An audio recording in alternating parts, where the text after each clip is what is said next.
जीवन की यात्रा एक सेल से शुरू होती है। ये सेल कई बार डिवाइड होकर बहुत सारे सेल्स का एक मास बनाता है।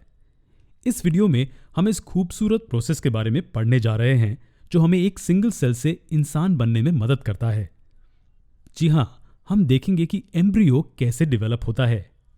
एम्ब्रियो डेवलपमेंट के इस प्रोसेस का साइंटिफिक नेम क्या है? इसे एम्ब्रियोजेनेसिस कहा जाता है। एम्ब्रियोजेनेसिस वो प्रोसेस है जो फर्टिलाइजेशन के बाद होता है। ह्यूमंस में फर्टिलाइजेशन कहाँ होता है?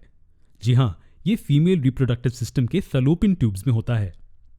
हालांकि यूट्रस तक पहुंचने से पहले एम्ब्रियो डिवीजन की एक सीरीज से गुजरता है जो इसके ग्रोथ और डेवलपमेंट में मदद करता है। चलिए हम फैलोपियन ट्यूब्स में से एक को देखते हैं जहां एग सेल फर्टिलाइज हुआ है। ये फर्टिलाइज्ड एग सेल 2 सेल्स में डिवाइड होगा, इसके बाद 4 में और फिर बहुत सारे सेल्स में डिवाइड होगा। इस वजह से गेंद जैसा स्ट्रक्चर बनता है। इस गेंद जैसे स्ट्रक्चर के अंदर कई सेल्स होते हैं। क्या आप जानते हैं कि सेल्स के इस गेंद जैसे स्ट्रक्चर को क्या कहा जाता है? जब इसमें सेल की संख्या 16 हो जाती है तो उसे मॉड्यूला कहा जाता है। यह सेल डिवाइड होकर ब्लास्ट्यूला नामक एक स्ट्रक्चर बनाता है। तो क्या इसमें सेल्स की संख्या दुगनी हो जाएगी? ब्लास्ट्यूला एक स्टेज है जहां सेल्स खुद को अरेंज करके एक हॉलो मास स्ट्रक्चर बनाते हैं। वास्तव में सेल्स अपने आप को एंड्स पर अलाइन करते हैं और अंदर एक कैविटी छोड़ देते हैं जो फ्लूइड से भर जाती है। डेवलपमेंट का अगला स्टेज ब्लास्टोसिस्ट होगा। ये वो स्टेज है जहां पर एम्ब्रियो में सेल्स होंगे जो डिफरेंशिएट हो गए हैं और आगे भी डिफरेंशिएट होंगे। डिफरेंशिएशन का ये प्रोसेस क्या है? चलिए देखते हैं। क्या आपने कभी सोचा है कि अगर हम सभी अपने जीवन की शुरुआत एक ही सेल से करते हैं तो हमारे शरीर में ये सभी विभिन्न प्रकार के सेल्स कहां से आते हैं? जी हां, मुझे पता है कि ये उस सिंगल सेल से है जो शुरुआत में मौजूद था, लेकिन ये कैसे संभव है? इसका जवाब डिफरेंशिएशन प्रोसेस है। ये वो प्रोसेस है जिसमें एक सेल अपने आसपास के अन्य सेल से डिफरेंशिएट होता है। इसकी वजह से सक्सेसिव डिवीजन के बाद हमें इन डिफरेंशिएटेड सेल से एक पूरी नई वैरायटी मिलती है। चलिए ब्लास्टोसिस्ट स्टेज पर वापस आते हैं। यह अब डिफरेंशिएटेड सेल्स का एक मास है। जैसे जैसे यह बढ़ता है एम्ब्रियो का शरीर डेवलप होना शुरू होता है, लेकिन इसके सही ग्रोथ और डेवलपमेंट के लिए एम्ब्रियो को न्यूट्रिशन की जरूरत होती है। ये न्यूट्रिशन कहां से प्राप्त करेगा? मां के शरीर से। लेकिन यह कैसे संभव है कि ब्लास्टोसिस्ट अभी भी रिप्रोडक्टिव ट्रैक के अंदर मूव हो रहा हो? यह अभी उस पॉइंट से जुड़ा नहीं है जहां से यह न्यूट्रिशन प्राप्त कर सकता है।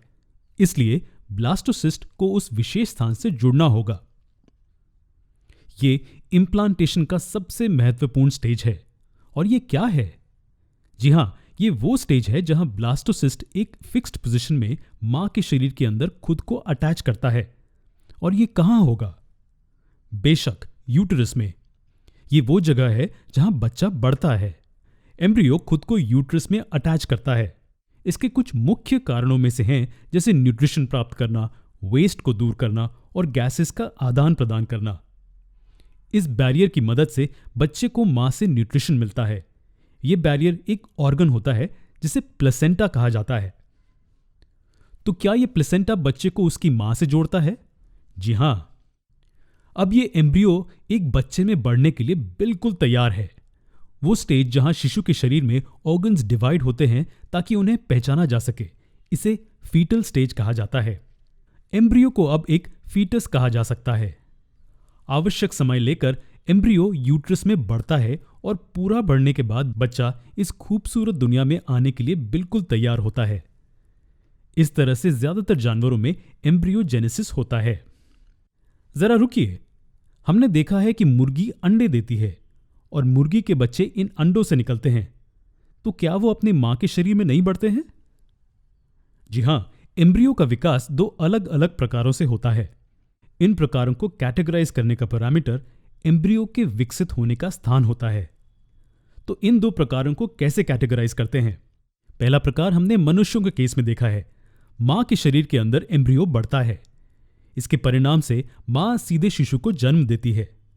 इस प्रकार को विविपैरिटी कहा जाता है। और इन ऑर्गेनिजम्स को क्या कहा जाएगा? जी हां, उन्हें विविपैरस ऑर्गेनिजम्स कहा जाएगा। दूसरी ओर मुर्गी ओविपैरिटी का एक एग्जाम्पल है। और इसे दर्शाने वाले ऑर्गेनिजम्स को ओविपैरस ऑर्गेनिज्म कहा जाता है। खैर, ये एम्ब्रियोजेनेसिस के प्रोसेस के बारे में था, जो है एम्ब्रियो का डेवलपमेंट। क्या आपको एक्सटर्नल फर्टिलाइजेशन याद है? जी हाँ, फर्टिलाइजेशन प्रोसेस जो फीमेल बॉडी से बाहर होता है। मेंढकों में फर्टिलाइजेशन इसका एग्जाम्पल है। हालांकि हम अभी भी उस प्रोसेस को नहीं जानते हैं जिसके द्वारा छोटे एम्ब्रियो व्यक्तिगत मेंढकों में विकसित होते हैं। इस दिलचस्प प्रोसेस को समझने के लिए आपको हमारा अगला वीडियो देखना होगा।